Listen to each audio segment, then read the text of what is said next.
नारायण नारायण नारायण नारायण नारायण नारायण नारायण नारायण नारायण नारायण नारायण नारायण नारायण। आज का विषय है उधार का पाप। मेरे बंधुओं, आजकल लोग अधिकतर उधार का पाप करने में रत रहते हैं। मेरे बंधुओं, झूठी गवाही देना, झूठा आक्षेप लगाना, झूठा किसी के विरोध प्रदर्शन में शामिल होना, ये उधार का पाप है। उधार का पाप।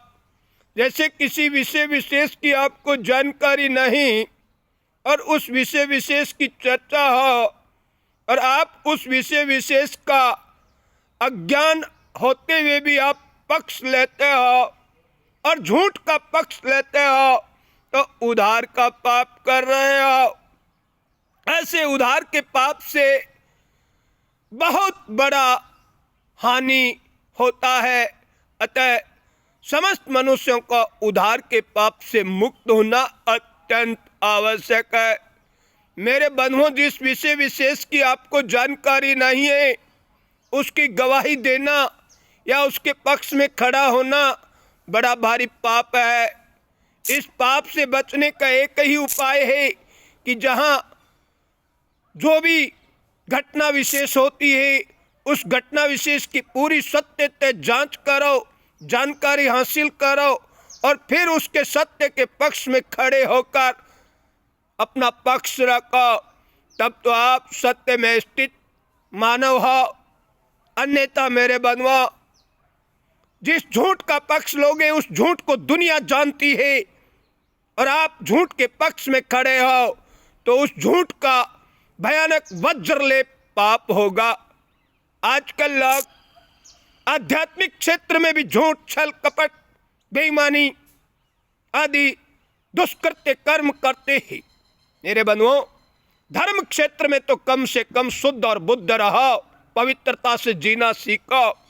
धर्म क्षेत्र में भी लोग झूठ, छल, कपट, बेईमानी इत्यादि दुष्कृत्य कर्म करके दूसरे धर्म विशेष, जाति विशेष की संपत्ति का हरण करना ही अपना धर्म श्रेष्ठ मान लिया।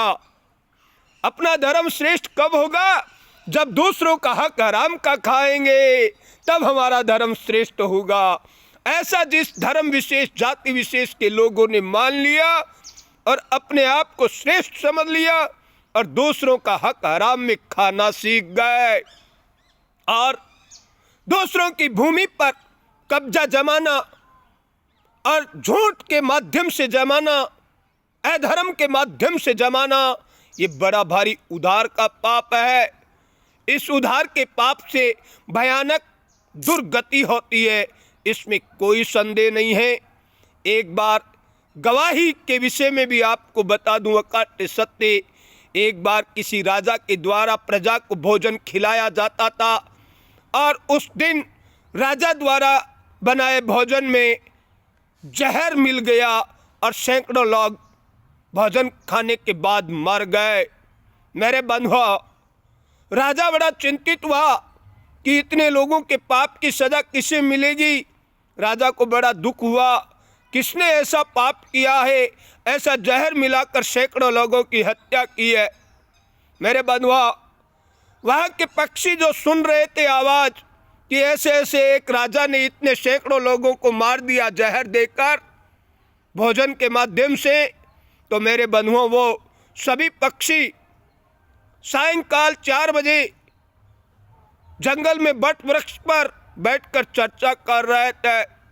राजा भी पक्षियों की भाषा समझकर पक्षियों के स्थान पर गया और पक्षियों द्वारा की गई चर्चा में अपना निर्णय सुनने के लिए उत्सुक था कि इस पाप की सजा किसे मिलेगी और कौन पापी है। मेरे बंधुओं, पक्षियों का निर्णय एक दिन में नहीं हुआ। दूसरे दिन पुनः पक्षियों द्वारा मीटिंग की गई और पक्षी सभी एकत्रित हुए वटवृक्ष पर और चर्चा करना शुरू किया।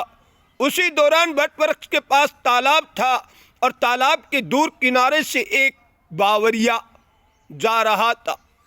बावरिये ने ऐसे ही हवा में बातें सुनी कि इस राजा ने, यहाँ के राजा ने सैकड़ों लोगों को भोजन में जहर देकर मार दिया।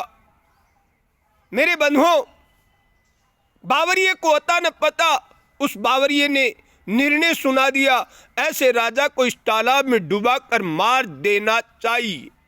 पक्षियों की चर्चा के विषय में यह आवाज़ सुनाई दी और पक्षियों ने निर्णय लिया कि इस पाप की पूरी सजा इस बावरिये को मिलेगी। इसको अता न पता, इसको कोई जानकारी नहीं है और इसने निर्णय सुना दिया, ऐसे राजा को इस नदी में, इस तालाब में डुबाकर मार देना चाहिए। मेरे बंधुओं, ऐसे ही उधार का पाप होता है और ऐसे उधार के पाप आजकल के मनुष्य पता नहीं दिन में कितनी कितनी बार करते हैं और ऐसे पापों की सजा भयानक होगी। अतः उधार के पाप से बचो और बचाओ। स्वयं किसी के अधर्म का, अन्याय का पक्ष ना लोगे तो सत्य में स्थित होकर सत्य धर्म में स्थित हो जाओगे। सोचो समझो और अपनी जांच करो। हरे कृष्णा हरे राम, नारायण सीताराम।